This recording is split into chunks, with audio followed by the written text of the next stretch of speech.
ఇవాళ AP cabinet కీలకంగా సమావేశం కాబోతోంది.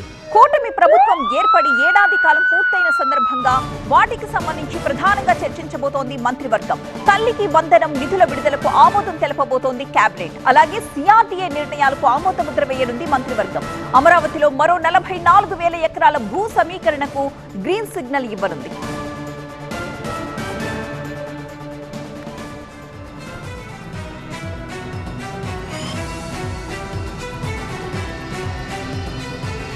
మరికొన్ని కీలక అంశాలపైన కూడా కేబినెట్ లో ఇవాళ చర్చించబోతున్నారు. పూర్తి అప్డేట్స్ అందించడానికి మా అసోసియేట్ ఎడిటర్ ఈశ్వర్ సిద్ధంగా ఉన్నారు.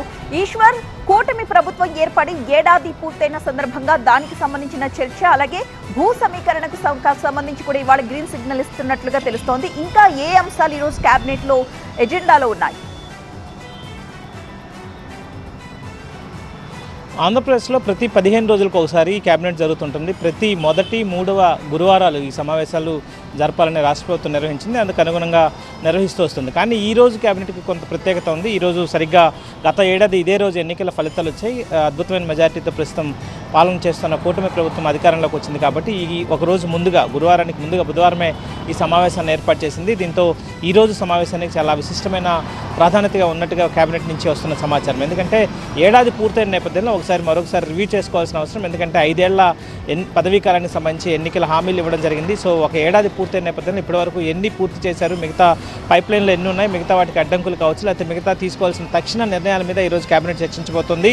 ప్రధానంగా అమరావతి రాజధానికి సంబంధించి దాదాపుగా 44,000 ఎకరాలని అదనంగా సేకరించాలి. దానివల్ల మరింత వేగంగా ముందుకు వెళ్ళే అవకాశం ఉంటుంది. ఎందుకంటే ఎయిర్పోర్ట్ కావచ్చు, లేకపోతే స్పోర్ట్స్ విలేజ్ లాంటివి ఏర్పాటు చేస్తే తప్ప వేగంగా ముందుకు వెళ్ళే అట్లాంటి గ్రోత్ ఇంజిన్కి సంబంధించి చాలా కీలకమైన నిర్ణయాలు కాబట్టి వాటి పట్ల కీలకమైన డిస్కషన్ ఈరోజు జరిగే అవకాశం ఉంది. అదే సమయంలో మిగతా తల్లికి వందనం ఎన్నికల హామీలకు సంబంధించి ఒకవైపు ప్రతిపక్ష పార్టీ వైఎస్ఆర్సీపీ ఈరోజు వెన్నుపోటు దినోత్సవంగా ఒక ప్రోగ్రాం చేస్తుంది. రాష్ట్రమంతా ఎన్నికల్లో ఇచ్చిన హామీలు నెరవేర్చకుండా ప్రజలను వెన్నుపోటు పొడిచారంటూ చేస్తున్న విమర్శల నేపథ్యంలో వాటికి సరైన ధీటుగా సమాధానం చెప్పే విధంగా ఈరోజు కేబినెట్లో చర్చించి వాటికి సంబంధించి నిర్ణయాలు తీసుకోబోతున్నారు. ఇప్పటికే కీలకమైన సూపర్ 6 పైనే ప్రధానమైన ఫోకస్. ఎందుకంటే ఎన్నికల హామీలు ఇచ్చిన నేపథ్యంలో వాటికి 3 హామీలు ఇప్పటికే పెన్షన్ కావచ్చు, లేకపోతే మిగతా గ్యాస్ సిలిండర్ల పంపిణీ కావచ్చు, డిఎస్సి నోటిఫికేషన్ మొదటి సంతకం దాని మీద చేయడం జరిగింది. ఇవన్నీ పూర్తయి మరొక కొన్ని కార్యక్రమాలు ఉన్నాయి. తల్లికి వందనం కావచ్చు, లేకపోతే అన్నదాత సుఖీభావ లాంటివి కావచ్చు, మిగతా అనేక కార్యక్రమాలు ఉన్నాయి. కాబట్టి వాటికి సంబంధించి కూడా ఈరోజు మహిళలకి ఉచిత బస్సు ప్రయాణానికి సంబంధించి చాలా కీలకమైన నిర్ణయం ఇప్పటికే తీసుకుంది. ఆగస్టు 15 నుంచి దాన్ని అమలు చేయాలన్న ఒక ప్రిన్సిపల్ డెసిషన్ ఒకటి తీసుకుంది. సో దానికి సంబంధించి ఈరోజు కేబినెట్ ఆమోదం తెలిపే అవకాశం ఉంది. సో ఇట్లాంటి కీలకమైన అంశాలన్నీ ఈరోజు చర్చకు వస్తున్న నేపథ్యంతో పాటు రాజకీయ అంశాలు కూడా వైసీపీ చేస్తున్న వెన్నుపోటు దినోత్సవాన్ని గట్టిగా ఎదుర్కోవడంతో పాటు మిగతా ప్రభుత్వం సాధించిన విజయాలని, ఏడాది కాలంలో సాధించిన విజయాలని మరింత గట్టిగా ప్రజల్లోకి తీసుకెళ్లేందుకు తీసుకోవాల్సిన ప్రణాళికల మీద కూడా ఈరోజు రాష్ట్ర ప్రభుత్వం చర్చించే అవకాశం చాలా స్పష్టంగా కనిపిస్తుంది.